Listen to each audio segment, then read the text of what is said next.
오늘 저희들에게 주신 하나님 말씀 함께 봅니다. 구약 성경 시편 136편 1절의 말씀입니다. 한 목소리로 함께 말씀 읽겠습니다. 다 같이 시작. 여호와께 감사하라. 그는 선하시며 그 인자하심이 영원함이로다. 아멘. 반갑습니다. 다시 한번 옆에 분하고 눈을 맞추며 한번 인사해 볼까요? 안녕하세요. 반갑습니다.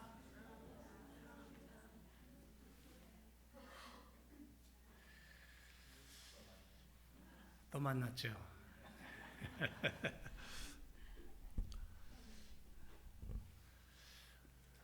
오늘도 함께 예배드리며 얼마나 감사한지 모르겠습니다. 여호와께 감사하라. 추수감사주일. 한 해를 이때쯤 되면 한 해를 보내는 거예요. 이때쯤 되면 그 나뭇잎이 떨어지면서 그 아름다움, 얼마나 아름답고 얼마나 멋진지 올해는 단풍이 더 예뻤습니다. 그런데 지난 주일 그토록 멋지고 예쁘던 나뭇잎이 떨어져 쌓여 있는 것을 보니까 남전도에서 새벽부터 그것을 치우느라고 아주 그냥 애를 썼습니다. 겨울을 준비한다라는 거죠. 나뭇잎에 다 달려있는 색색의 잎을 보면서 아름다움을 느끼고 또 한 해가 저무는가 하는 그러한 겨울을 준비하는 마음이 교체되는 시기인 것 같습니다. 특별히 오늘은 추수감사 예배로 한 해를 은혜 가운데 지내온 것에 대한 감사, 이 감사가 얼마나 큰 시간인가 하는 것을 다시 한번 마음에 담고 우리가 모여서 예배를 드립니다. 추운 겨울을 보내고요, 봄이 되면 새싹이 돋아납니다. 그러던가 싶으니까 언젠가 여름이 다가오고 또 너무 더워 하다 보니까는 낙엽이 지고 열매가 있고 추수의 계절을 맞이하고 그러면 또 올겨울에는 눈이 얼마나 올래나 그러고 있죠. 우리가 그렇게 하루하루 시간을 보내는 것 같습니다. 여기 감이 2개가 올라와 있습니다. 한 3주 전에 우리 남전도에서 장광수 집사님이 교회 뒤에다가 농사를 지었는데 감나무를 심었어요. 근데 딱 요 2개, 딱 2개가 올해 열렸다고. 그때는 제가 이렇게 받아들였을 때는 굉장히 딱딱했거든요. 근데 지금 몰랑몰랑해요. 이 속이 썩었는지 아니면 잘 익었는지 도무지 모르겠습니다. 궁금합니다. 요거 2개를 오늘은 예배를 마치면은 우리 윤순혜 권사님하고 그 다음에 우리 황동진 집사님을 이걸 선물을 드릴까 하는 생각이 있습니다. 우리 교회에서 그래도 제일 연세가 많으신 분으로 생각이 되는데요. 딱딱한 것도 시간이 지나면 물렁물렁해지죠. 인생을 보면요, 그렇게 강인한 분도 나이를 먹고 머리가 허해지고 그리고 허리가 굽고 이렇게 인생의 황혼기에 접어들다 보니까는 부드러워지는 모습을 보게 되더라고요. 그 얘기는 뭐냐면 주님 나라에 들어갈 때가 다 됐나? 그렇다고 대놓고 얘기하면 안 되겠죠. 또 그분 앞에서. 근데 요즘은 100년 시대라 그러잖아요. 100세 시대. 100세 시대를 건강하게 살면서 빠르게 지나가는 시간의 흐름이지만 그러나 내게 주어진 시간 속에서 감사하며 사는 그러한 우리들의 인생이 되어야 될 줄로 믿습니다. 유대인들은 애굽에서 430년 동안 노예로 살았어요. 그러다가 모세와 함께 출애굽을 할 때에 얼마나 감격스러웠으면 그들이 노래를 부릅니다. 바벨론 포로에서 70여 년 동안 그 고된 노예 생활을 하며 그들이 그 바벨론에서 해방되어서 고국으로 돌아오고 고향 땅으로 돌아올 때에 그들이 눈물이 앞을 가렸다 그랬습니다. 어찌할 바를 몰라 감사의 노래를 불렀다 그랬습니다. 시편 126편 1절에는 여호와께서 시온의 포로를 돌리실 때에 우리가 꿈꾸는 것 같았다. 그때에 우리 입에는 웃음이 가득하고 우리 혀에는 찬양이 찼었도다. 이런 노래를 부릅니다. 여러분, 감사를 잊고 산다는 것은 인간이기를 아마 포기하며 사는 삶은 아닐까, 그런 생각을 해봅니다. 그래서 여론조사에 의하면 미국에 사는 분들 중에 가장 많이 사용하는 단어가 뭐냐면 땡큐랍니다. 그리고 또 하나의 단어가 sorry래요. 땡큐, sorry. 이 두 단어의 도움을 받고 위기를 모면했던 삶이 얼마나 많은가를 우리는 가만히 돌이켜보면 많은 것들을 아마 찾아낼 거예요. 그래서 미국에 사는 분들, 또 미국에 사는 이민 생활하는 우리 한국 분들, 또 세계 어느 곳이나 감사합니다, 미안합니다라는 이 단어는 정말 다친 마음을 열고 우리를 웃게 하고 행복하게 하는 그러한 단어가 아닌가라는 생각을 해봅니다. 이번 주는요, 미국 전체가 들썩거릴 정도로 많은 이동이 있는 주간입니다. 돌아오는 목요일 날은 땡스기빙 데이죠. 흩어졌던 부모, 형제, 자매, 가족들이 한자리에 모여서 뭘 먹죠? 터키. 예. 터키만 먹습니까? 콘. 또요. 예?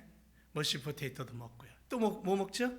크랜베리 소스도 얹어가지고 파이도 먹고 펌킨파이도 먹고 고구마도 먹고 여러 가지 전통 음식을 차려놓고 함께 즐거이 그러한 음식을 나누면서 하나님께 감사하는 그러한 시간이 아마 이번 주 안에 이렇게 펼쳐질 것 같은데, 사실은 예전 같진 않아요. 예전 같진 않은 모습들이지만 우리가 교회에서라도 이런 모습으로 함께 모인다는 것이 얼마나 감사한지 모르겠습니다. 그래서 본문에 한마디로 여호와께 감사하라. 여호와께 감사하라. 여호와 하나님을 향한 감사는 그것이 기쁘고 즐거운 시간이면 드려지는 것이 아님을 우리는 깨닫게 됩니다. 슬픔 속에서도 고통 속에서도 감사하고 그것이 진정한 감사가 되는 것이죠. 하나님의 선하심과 인자하심은 영원하다.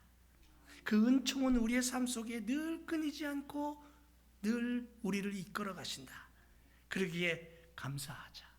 그것이 하나님을 향한 우리의 고백이, 이 시간에 우리의 고백이 되어야 될 줄로 믿습니다.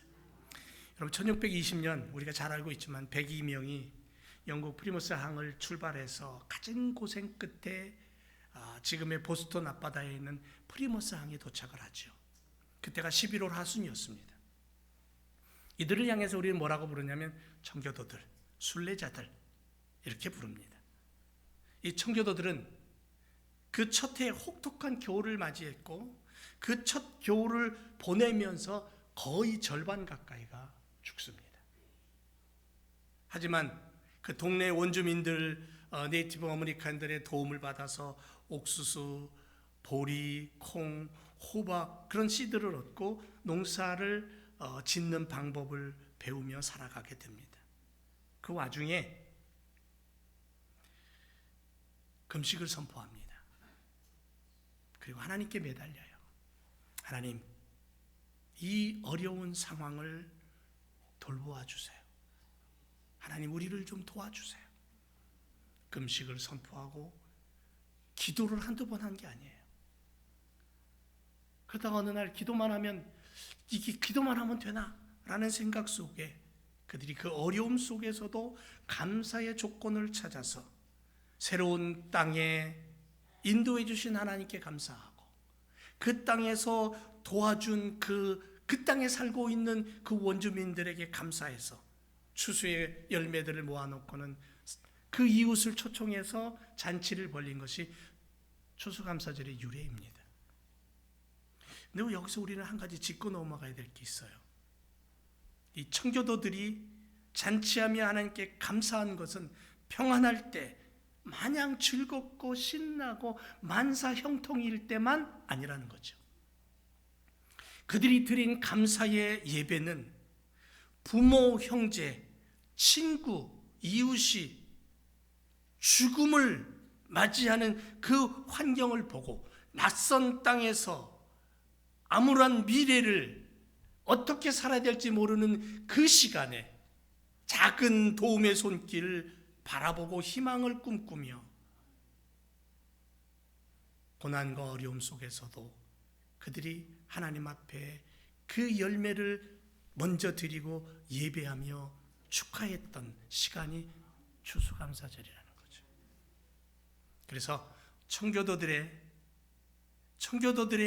땡스기빙은 눈물과 땀과 피로 얼룩진 시간 속에서 드려졌던 예배라는 거예요. 함께 배를 타고 죽음의 사선을 넘었죠. 도착한 땅에서 절반 가까이가 추위 때문에, 질병 때문에 죽어갑니다. 현실을 보면 아무것도 희망이 없습니다. 처음 이 미국 땅에 발을 디디고 하나님의 이름을 부르며 예배하던 그 청교도들, 신앙의 자유를 찾아온 그들에게는 아무것도 없었습니다. 정말 암울했습니다. 거기다 상상할 수 없는 처음 느끼는 그 추위와 그 고통. 그래서 그들이 드린 추수감사 예배는 눈물이 있었고 땀이 있었고 피가 얼룩진 예배로 드려졌다라는 사실을 기억해야 된다는 거죠. 그래서 이사야 시편 126편에 눈물을 흘리며 씨를 뿌리는 자는 기쁨으로 거두고 울며 그 씨를 뿌리러 나가는 자는 정녕 기쁨으로 그 단을 가지고 돌아오게 될 것이다라는 이 말씀이 그들의 삶 속에 그대로 그 현장에서 그대로 증거됐다라는 거예요. 여호와께 감사하라. 시편 기자는 이렇게 우리에게 고백하라고, 여호와께 감사하라. 성도들은 세상에서 예기치 않는 큰 고난을 자주 당하게 된다는 사실을 기억하면서 그럼에도 불구하고 믿음을 가지고 살아가라. 하박국 선지자가 하박국 3장 14절에서 이렇게 말합니다. 그들이 회리바람처럼 이르러 나를 흩으려 하며 가만히 가난한 자가 삼키기를 즐거워한다. 하나님의 백성을 공격하는 대적자들, 그들을 향해 하박국 선지자는 회오리 바람이라고 표현을 했어요. 하나님의 백성을 공격하는 대적들이 매우 강력하고 하나님의 백성이 그들로 말미암아 겪게 되는 그 고통이 얼마나 큰가를 얘기하고 있는 거예요. 우리가 살고 있는 이 미국 땅의 이 중부 지역을 보면요, 그냥 거의 매년 토네이도, 회오리 바람이 일어나서 엄청난 피해를 입죠. 요즘같이 과학이 발달한 시대에도 토네이도의 크기나 방향 등을 예측할 수는 있지만 그걸 완전히 막아서거나 없애지 못하는 거죠. 여러분, 토네이도 한번 지나가는 자리 한번 보세요. 하나도 안 남아요. 얼마 전에도 그냥 차가 날아가 버리고 집이 날아가고 난리도 아니지 않습니까? 가축도 날아가고 토네이도가 지나간 자리는 마치 폭격을 맞은 것처럼 철저하게 황폐된 것을 보게 됩니다. 하나님께서 택하신 선민의 나라인 유다가 침공을 당해서 바벨론이 토네이도처럼 표현된 그 바벨론이 쳐들어왔을 땐 정말 황폐했어요. 아무것도 안 남았어요. 바벨론 군도가 휩쓸고 지나간 그 자리는 정말로 씨 한 방울 안 남았어요. 유다 백성들은 죽임을 당하고 온 세상으로 흩어져 버리고 바벨론 군대는 온 유대 백성들에게 있어서 회오리 바람이었어요. 강력한 토네이도였어요.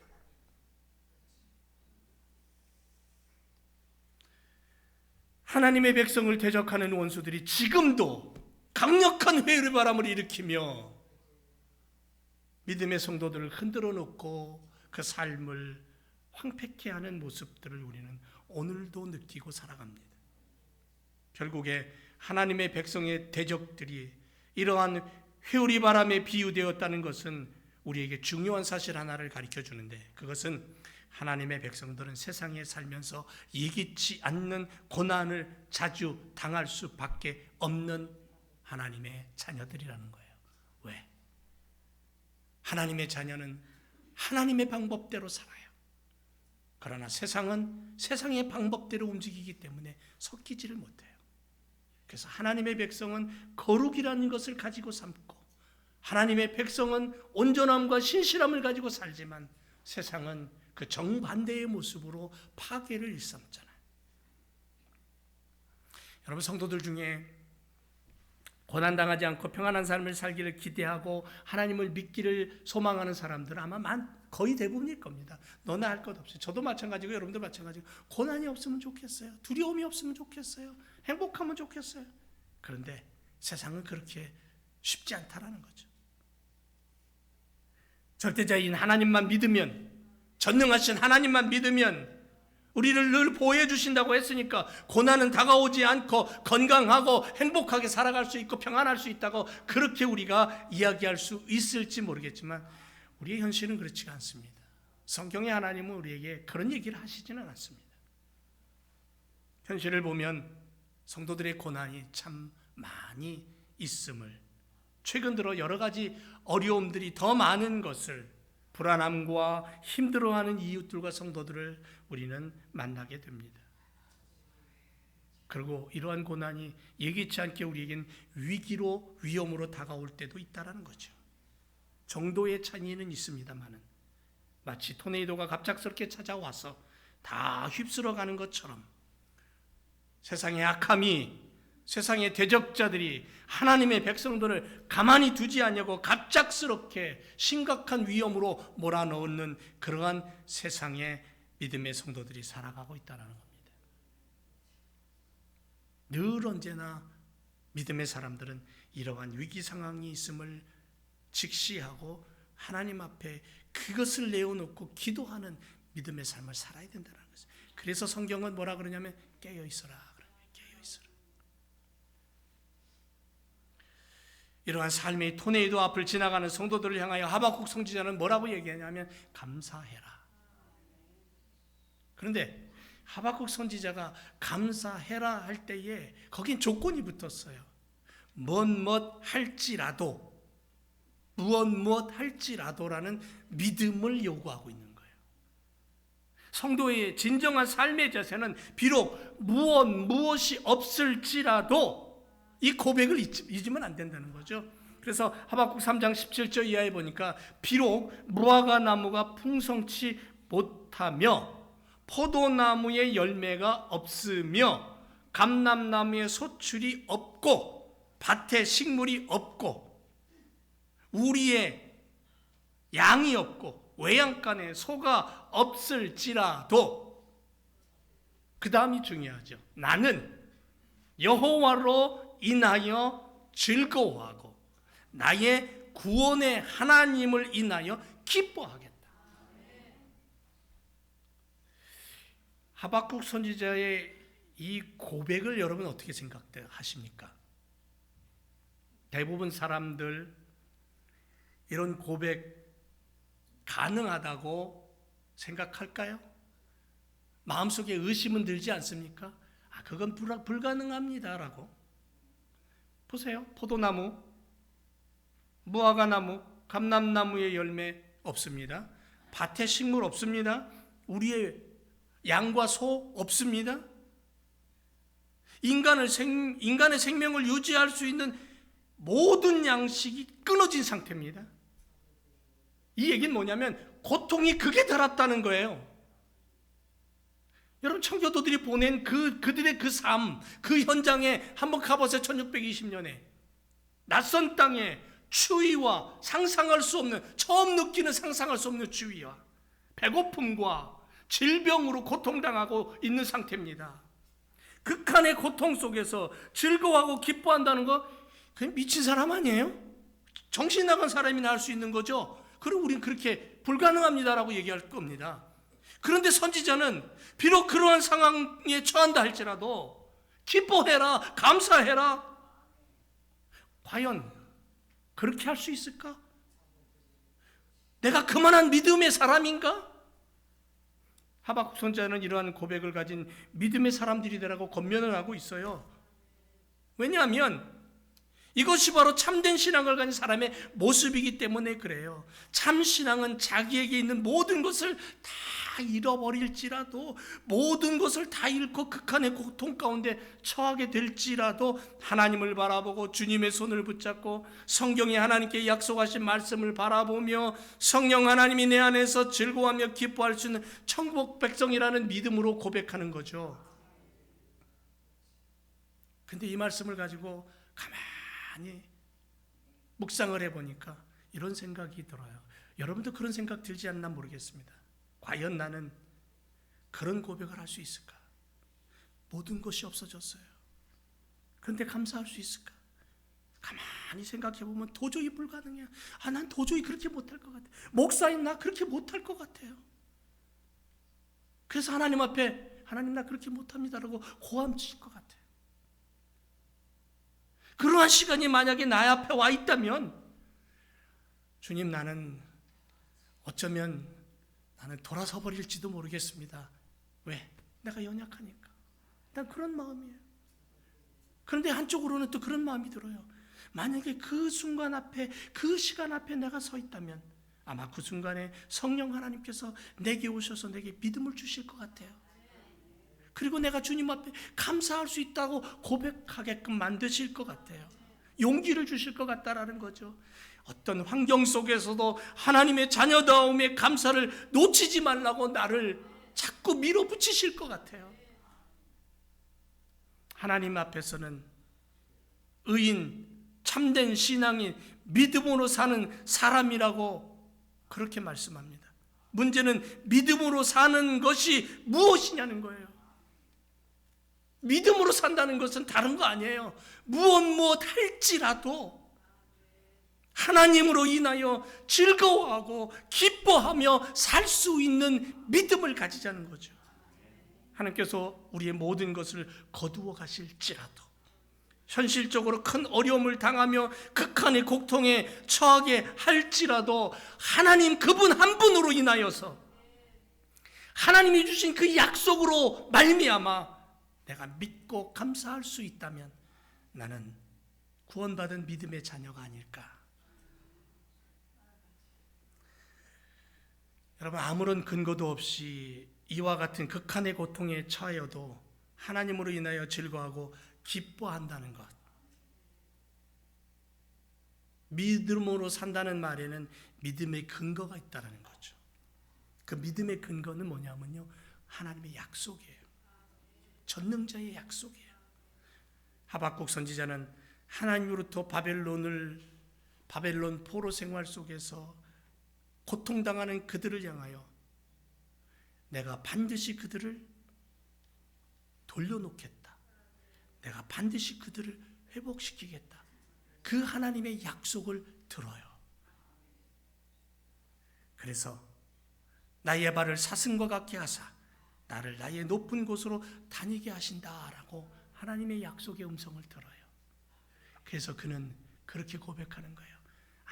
아무것도 없어요. 열매도 없고 양도 소도 없고, 아니 먹을 것 자체가 없고 몸에는 병들어 있고 아픔 속에 있지만 그러나 하나님의 약속이 있기에 나는 그 하나님께 감사한다. 이게 진정한 신앙의 고백이 된다는 거죠. 우리도 힘들고 어려우면 하나님을 때로는 원망하고 하나님 앞에 항의할 수도 있지만 그럼에도 불구하고 하나님의 약속이 있기에 나는 감사합니다. 그렇게 우리가 고백할 수 있을 것 같아요.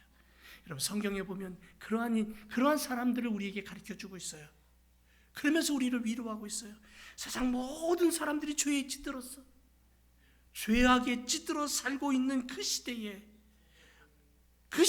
완전한 의인으로 살았던 노아가 그렇게 살았어요. 불신과 인본주의가 판을 치는 세상 앞에 하나님의 부르심을 받아 믿음의 삶을 살고 하나님 중심으로 살았던 아브라함이 그랬던 것처럼, 형들의 시기로 애굽의 노예로 팔려가서 비참한 고통과 절망 속에 감옥까지 갇혔던 바로 그 사람이 하나님이 그래도 함께 하신다는 믿음을 가지고 살았던 요셉처럼 말이에요. 10명의 정탐꾼들이 다 안 된다고 말하고 불신하고 하나님을 거역하는 그 시대에, 그 순간에도 아니 할 수 있다, 하나님이 하시면 할 수 있다라고 믿음을 가졌던 여호수아와 갈렙처럼 말이에요.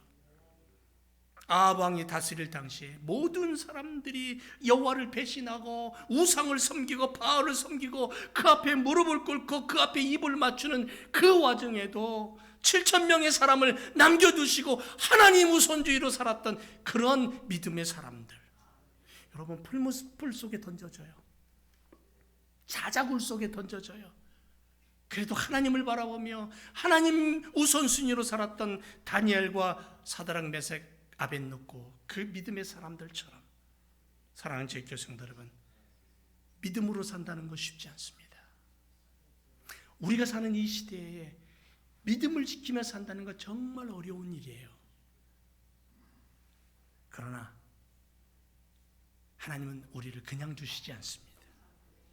우리의 환경을 보시고, 우리의 아픔을 보시고, 우리의 어려움을 보시고, 우리의 눈물을 보시고, 우리의 피와 땀을 기억하시는 하나님이에요.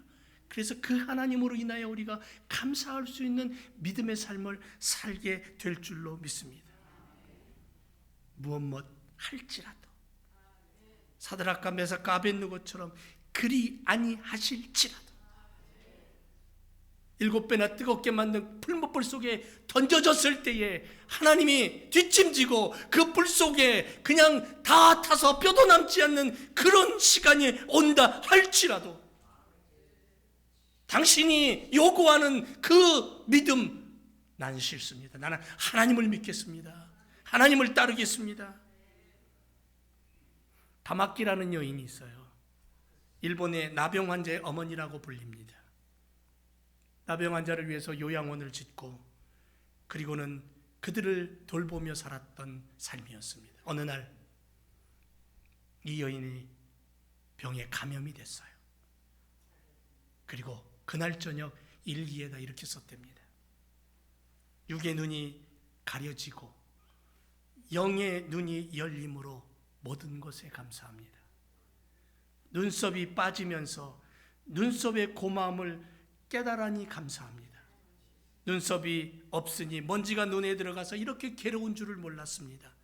하나님께서 눈을 지켜 주시려고 눈썹을 주신 것처럼 나에게 병을 주어 감사를 알게 하고 영생을 얻게 하셨습니다. 여러분, 영국과 치열한 전쟁을 통해서 1776년 영국으로부터 독립을 선언한 미국입니다. 독립전쟁을 치르면서 이들에게 감사 예배는 멈추지 않았고 1863년 남북전쟁이 치열할 때에 링컨 대통령은 11월 마지막 목요일을 땡스기빙 데이로 선포하고 그리고는 국경일을 지켰습니다. 감사가 넘쳐난 그 시간에 땡스기빙 데이를 선포한 게 아니고 전쟁 중에 고통스럽고 절망 속에 아픔 속에 싸움 속에 죽어가는 수많은 젊은이들을 바라보며 눈물 짓던 그 부모의 마음 속에 하나님은 그럼에도 불구하고 감사의 시간을 허락하셨다는 거예요. 미국의 땡스기빙은요 이런 의미가 있는 거예요. 여러분, 골프공 처음 만들었을 때에 매끈매끈했답니다. 그런데 공의 겉이 매끈한 것보다는 거칠어야 더 멀리 나간다는 사실을 발견하고 그때부터 골프공이 거칠거칠해요. 사람도 매끈하고 순탄한 삶보다는 거칠고 고생스러운 경험을 거칠수록 더 성장하고 더 깊어지는 인생을 살아갈 수 있다고 말합니다. 하나님은 우리에게 짐을 주시고 동시에 그 짐을 질 수 있는 어깨를 주셨어요. 짐만 보고 짜증낼 것이 아니라 어깨와 팔을 주신 하나님을 향해 감사할 수 있는 우리가 되기를 원합니다. 여러분, 여전히 타락과 범죄가 만연합니다. 오늘 미국 사회만 봐도 정말 많은 범죄와 정말 많은 어두움이 깔려 있습니다. 정치, 경제, 문화, 세상의 흐름, 그야말로 지구촌을 바라보면 위기라고 그렇게 말을 할 수밖에 없는 이 시대에 오늘 우리가 감사 예배를 드리면서 우리 하나님을 신뢰하고 그 하나님의 일하심을 의지하고 믿고 따르는 믿음의 사람으로 서기를 원합니다. 지금 눈에 보이는 현실에만 이목을 집중시키지 말고 우리 현실 너머에 더 의롭고 선하신 손길로 당신의 백성들을 이끌어 가시기 위해서 준비하고 계신 하나님의 손길을 바라보는 영적인 안목을 가지고 이 시대를 살아가기를 주님의 이름으로 축원을 드립니다. 그래서 오늘도 우리의 가슴 속에, 오늘도 나의 입술 속에 그리 아니하실지라도 여호와로 말미암아, 구원의 하나님으로 말미암아 내가 감사하며 찬양하며 예배하며 하나님의 이름을 높이겠습니다. 그런 고백과 믿음으로 달려가는 우리 제일교회 성도님들 되시기를 주님의 이름으로 축원을 드립니다. 기도하겠습니다.